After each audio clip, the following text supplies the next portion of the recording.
हरिवंश राय बच्चन की वो कविता, लहरों से डर कर के नौका पार नहीं होती, कोशिश करने वालों की कभी हार नहीं होती। ये कविता की पहली लाइन आपने जरूर को सुनी होगी।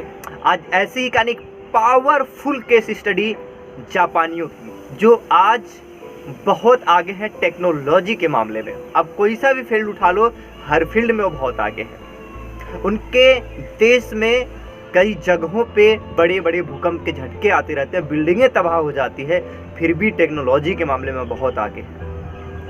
क्या उनका जीवन यापन क्या रहा है, क्या वो करते, क्या व्यापार रहा उनका।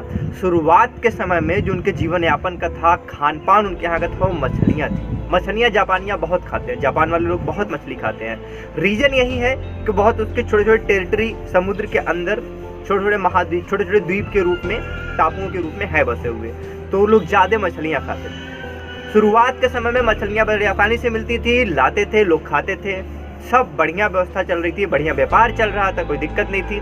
थोड़े समय जब बीते, शुरुआत से जो हमारा बैंक होता है, किनारा होता है समुद्र का, वहाँ से ख़त्म हो गई मछलियाँ, तो बीच में जाना शुरू कर दिए, बीच से मछलियाँ लाना शुरू कर दिए।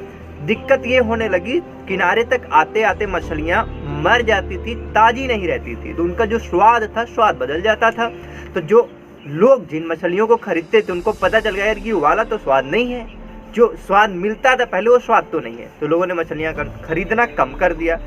ये समस्या को सुलझाने के लिए उन्होंने थोड़ी सी दिमाग लगाई, एक फ्रीजर में रख के मछलियों को लाना शुरू किया, बर्फ़ के बड़े बड़े टुकड़े लेते, उनमें मछलियों को रख के लाना शुरू किया, तो फिर उसके बाद सेल करते। फिर भी लोगों को पता चल गया कि यार ये ठंडी मछलियाँ आ रही है, फ्रीजर में लग के लाई जा रही है, तो वो स्वाद इसमें नहीं है। फिर समस्या, फिर व्यापार ठप। अब उन्होंने क्या करा, अब मछलियों को फ्रीजर में रखने के बजाय अपने सभी जहाज़ों में एक एक टैंक बनवाना शुरू कर दिया, पानी का टैंक। उस टैंक में मछलियों को डालते, बाहर लाते, सेल करते। कुछ दिन तक ये चीज़ भी चली, लेकिन फिर से एक नई दिक्कत आई। लोगों को लगने लगा कि मछलियों में वो ताजगी नहीं है, वो फुर्तीपन नहीं है, बिकॉज जब छोटे टैंक में मछलियों को रखते थे तो मछलियाँ इतनी मूवमेंट नहीं करती थी, भागा दौड़ी नहीं करती थी, जितने कि समुद्र में होने की वजह से करती थी। छोटे एरिया में रह जाती थी तो उतनी स्फूर्ति, उतनी ताजगी नहीं रहती थी, तो मार्केट फिर से डाउन होने लगा। इसको सुधारने के लिए उन्होंने एक काम किया कि अपने जो टैंक बनाया, तो उस टैंक में एक छोटी शार्क मछली डालना शुरू कर दिया। शार्क मछली डालने से फ़ायदा ये हुआ कि जो छोटी शार्क मछली थी और जो अन्य मछलियाँ थी उनको खाने लगी। कुछ मछलियों को तो खा जाती थी, लेकिन जो मछलियाँ बचती थी वो इतना एक्टिव होती थी, इतना एक्टिव होती थी, क्योंकि शार्क मछली से बचने के लिए उनको भागना पड़ता था, तो बहुत एक्टिव रहती थी, बहुत ताजगी उनमें रहता था। फिर से व्यापार अच्छा चलने लगा। चुनौतियाँ कितनी बार उनके सामने आई, मछलियाँ शुरुआत से खत्म हो गई, बीच से लाना शुरू किए, ताज़ी नहीं रहती थी, बर्फ़ की सिल्ली बड़े बड़े रखना शुरू किए, फ्रीजर रखना शुरू किया, टैंक बनाया, शार्क मछली डाल दी। एक नहीं, दो नहीं, तीन नहीं, चार चुनौतियाँ ही सबका डट कर के सामना किया।